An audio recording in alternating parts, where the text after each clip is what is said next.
Yes तो hello everyone, Rahul है। आज हम मोहम्मद अब्बास केस के बारे में बात करने वाले हैं। ये घटना हाल ही में घटी है मलीगारा सिलीगुड़ी। जिस लड़की के बारे में हम बात करने वाले हैं उसकी आइडेंटिटी छुपाने के लिए कुछ न्यूज आर्टिकल में उस लड़की का नाम दिया बताया गया है, मगर मैं जिन न्यूज आर्टिकल के अनुसार चल रहा हूँ उसमें इस लड़की का नाम प्रतिमा बताया गया है। प्रतिमा प्रधान जो कि 17 साल की लड़की थी, वो यहीं सिलीगुड़ी में रहती थी और वो अपनी 11th की पढ़ाई नेपाली कल्याणी हाई स्कूल से कर रही थी। प्रतिमा हर दिन की तरह अपने दोस्तों के साथ 11 अगस्त को स्कूल गई पढ़ाई करने के लिए। स्कूल में पढ़ाई खत्म होने के बाद वो अपने स्कूल से वापस आ रही थी। वो हर दिन की तरह अपने नॉर्मल रूट से वापस घर जा रही थी जब उसने देखा कि स्कूल के गेट से थोड़े ही दूर पे एक आदमी मेरा साइकिल से इंतजार कर रहा है और इस आदमी का नाम है मोहम्मद अब्बास जो कि 22 साल का है। मोहम्मद अब्बास के अनुसार उसकी मुलाकात प्रतिमा से कुछ दिनों पहले हुई। दोनों के बीच बातें हुई, दोस्ती हुई और वहां से वो प्रतिमा को जानता था। इनकी दोस्ती इतना ज्यादा बढ़ गई थी कि मोहम्मद अब्बास स्कूल के बाहर प्रतिमा का वेट करता था। जैसे कि मैंने कहा, प्रतिमा 17 साल की थी और अब्बास 22 साल का था।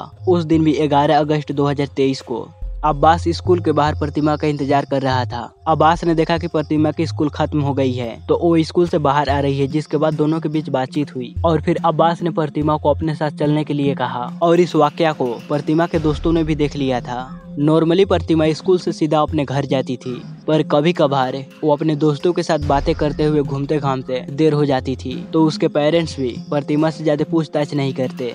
अब प्रतिमा जानती थी कि अब्बास से मिलने के बाद मैं घर लेट भी पहुंचूं तो मेरे पेरेंट्स मुझसे ज्यादा पूछताछ भी नहीं करेंगे और गुस्सा भी नहीं होंगे। मगर उस दिन प्रतिमा अपने घर ही नहीं पहुंची। 11 अगस्त को शाम के वक्त प्रतिमा के स्कूल से बहुत दूर एक अबेंडेंड घर में कुछ लोगों को आवाजें सुनाई पड़ी और ये आवाजें एक लड़की की थी और ये घर मेन सिटी से बाहर था। इस घर के थोड़े दूर आसपास लोग रहते थे मगर बहुत ही कम रहते थे और ये अबेंडेंड घर झाड़ियों के पीछे था। जब इस घर से पहली बार आवाज आई तो किसी ने कुछ ज्यादा देखा नहीं और इस आवाज पे रिएक्ट भी नहीं की, मगर इसके बाद शाम के 3 बजे इस घर से दोबारा से एक लड़की की चीखने की आवाजें आई और ये दूसरी जो चिल्लाने की आवाजें थी ये बहुत ही ज्यादा दर्दनाक थी, यानी कि पेनफुल थी। तो इस लड़की की आवाजें सुनकर इस कॉलोनी में रह रहे एक बुजुर्ग आदमी ने इस घर के अंदर जाने की कोशिश की, मगर वो अंदर नहीं जा पा रहे थे क्योंकि इस घर के आसपास काफी ज्यादा झाड़ियां थी और इस घर का मेन गेट भी लोहे का था जिस पर पूरी तरह जंग लगा हुआ था। इस वजह से वो बुजुर्ग आदमी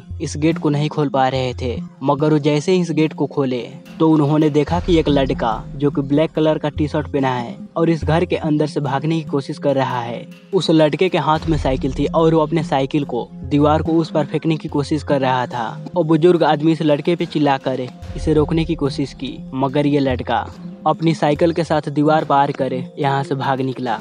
इस वाकया को देखकर बुजुर्ग आदमी कंफ्यूज हो गए कि आखिर ये लड़का यहाँ से भागा क्यों। ये बुजुर्ग आदमी जल्दी से उस घर के अंदर गए और वहाँ जाने पर इन्होंने देखा कि यहाँ पे एक लड़की की लाश पड़ी हुई है जिसे बहुत ही बेरहमी से बहुत ही बुरी तरह मारा गया था। वो स्कूल ड्रेस में थी, उसके चेहरे पे पत्थर या फिर ईंट से कई बार मारा गया था और इसके पैर पे भी जख्म के निशान थे। इस आदमी ने सीधे पुलिस के पास कांटेक्ट किया और जैसे ही पुलिस यहाँ पर आई तो उन्होंने इस लड़की के बारे में जांच पड़ताल की तो उन्हें मालूम पड़ा कि ये लड़की परमिता प्रधान है जो कि स्कूल के टाइम से ही गायब है। परमिता के माता पिता के पास कांटेक्ट किया गया और फिर उन्होंने कंफर्म किया कि वो हमारी ही बेटी है। अब पुलिस पूछताछ करना स्टार्ट की। पुलिस सबसे पहले उस बुजुर्ग आदमी से पूछा, क्या आप उस लड़के को पहचान सकते हैं जिसे आपने उसे वहां से भागते हुए देखा? मगर इस बुजुर्ग आदमी ने कहा कि मैं उसे नहीं पहचान सकता।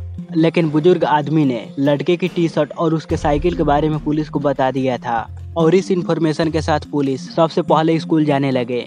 लेकिन जैसे ही वो यहाँ से यानी कि इस घर से बाहर निकल रहे थे तो उन्होंने नोटिस किया कि पोल पे एक सीसीटीवी कैमरा लगा हुआ है। जैसे ही इन्होंने सीसीटीवी कैमरे को चेक किया तो इन्हें इनका कातिल मिल चुका था, यानी कि मोहम्मद अब्बास। अगले ही सुबह यानी कि 24 घंटे के अंदर ही पुलिस मोहम्मद अब्बास को अरेस्ट कर लिया था और अब्बास ने खुद अपनी हर एक गलती खुद एक्सेप्ट की। अब्बास स्कूल से लेकर प्रतिमा को इस घर के अंदर आया और यहाँ पर उसने प्रतिमा के साथ जबरदस्ती करने की कोशिश की। जब प्रतिमा नहीं मानी तो वो प्रतिमा के साथ जोर जबरदस्ती करने लगा और फिर वो अपने बलबूते का इस्तेमाल कर प्रतिमा के ऊपर चढ़ गया। प्रतिमा को रोकने के लिए उसने मारा, मगर प्रतिमा चिल्लाने लगी तो उसे रोकने के लिए प्रतिमा को पत्थर से मारना स्टार्ट कर दिया और वो प्रतिमा को तब तक मारता रहा जब तक प्रतिमा खत्म ना हो गई, यानी कि उसकी डेथ ना हो गई तब तक। जब अब्बास को अपनी गलती का रियलाइज हुआ तो वह यहाँ से भागने की कोशिश की, लेकिन उसे यहाँ से जाते वक्त कुछ लोगों ने देख लिया और साथ ही वो सीसीटीवी फुटेज में कैप्चर भी हो गया और फिर पुलिस ने उसे अरेस्ट कर ली। अब मोहम्मद अब्बास को क्या सजा होगी वो तो वक्त आने पर ही मालूम पड़ेगा।